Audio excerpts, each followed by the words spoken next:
एक बार की बात है, एक तालाब के बगल वाले खेत में बत्तख माँ अपने अंडों पर घोंसला बनाकर बैठी थी। गर्मी के दिन थे।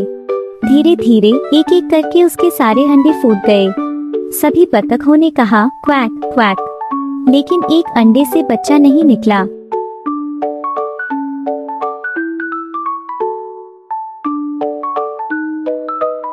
दादाजी बत्तख ने सारी आवाज सुनी और माँ बत्तख से मिलने गए। बत्तख माँ ने उसे उस अंडे के बारे में बताया जो फूटा नहीं था। दादाजी डक ने सोचा कि अंडा टर्की के अंडे जैसा दिखता है क्योंकि वह बहुत बड़ा था। कुछ दिनों के इंतजार के बाद बड़ा अंडा फूटा। माँ बत्तख देख सकती थी कि बत्तख का बच्चा बाकियों जैसा नहीं था। वह बड़ा, सफेद और बदसूरत था। माँ बत्तख को यकीन था कि बत्तख बदल जाएगी और दूसरों की तरह बन जाएगी।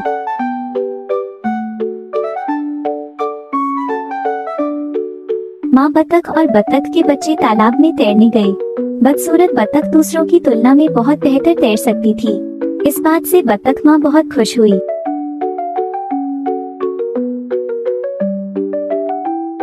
तैरने के बाद बत्तख माँ बत्तखों को खेलने के लिए खेत के मैदान में ले गई। खेत के जानवरों ने बदसूरत बत्तख को देखा और उसके साथ बहुत बुरा व्यवहार किया। उन्होंने उससे कहा कि वह बदसूरत दिखता है और वह अन्य बत्तखों जैसा नहीं दिखता। बदसूरत बत्तख का बच्चा बहुत दुखी हो गया।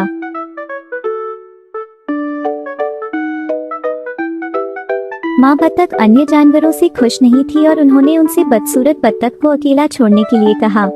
माँ बत्तख ने उन्हें बताया कि बदसूरत बत्तख कितनी अच्छी तरह तैरती है और उसने कैसे सोचा कि वह कुछ ही दिनों में अन्य बत्तखों जैसा दिखने लगेगा।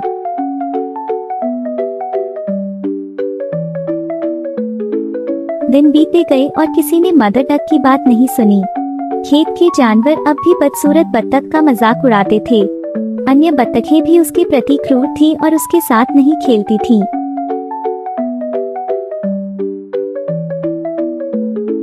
बदसूरत बत्तख को बहुत दुख हुआ। वह अब खेत में नहीं रहना चाहता था। एक रात वह भाग गया। वह कीचड़ भरे दलदल में सो गया।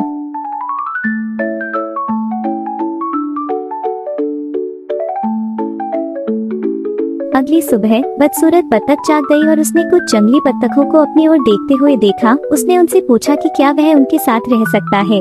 उन्होंने उससे कहा कि वह बदसूरत है, इसलिए वह उनके साथ नहीं रह सकता और उसे जाना होगा। बदसूरत बत्तख का बच्चा बहुत दुखी था। कोई भी उसका मित्र बनने को तैयार नहीं था क्योंकि वह बहुत बदसूरत था। बारिश होने लगी, इसलिए बदसूरत बत्तख को सूखे रहने के लिए जगह मिल गई। उसने एक पुराने घर के बरामदे के नीचे शरण ली।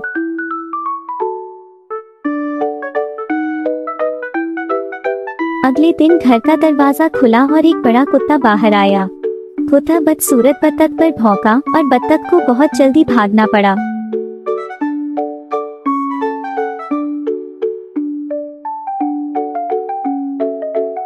दिन बीते गए और सर्दियां आ गईं। बदसूरत बत्तख बहुत ठंडी थी। वह एक तालाब के पास अकेला रहता था और लंबी घास में अपना घर बनाता था। यह एक लंबी सर्दी थी।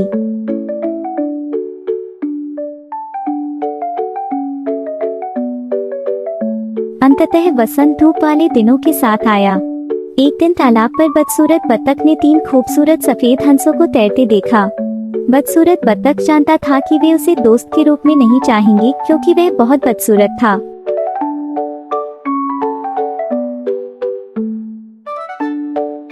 तीन हंसों ने बदसूरत बत्तख को देखा और उसके पास तैर गए।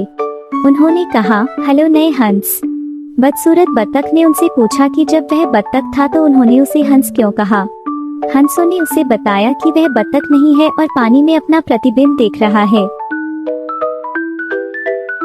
बदसूरत बत्तख का बच्चा पानी में अपना प्रतिबिंब देखकर बहुत खुश हुआ। वह अब बदसूरत बत्तख का बच्चा नहीं था, वह एक सुंदर सफेद हंस था।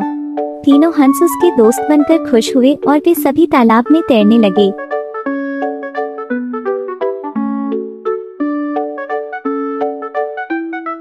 चारों हंस आकाश में उड़ गए। बदसूरत बत्तख का बच्चा एक बहुत ही सुंदर सफेद हंस था। वह बहुत खुश है। जब हंस उनके ऊपर उड़े तो जमीन पर मौजूद बच्चों ने तालियां बजाईं।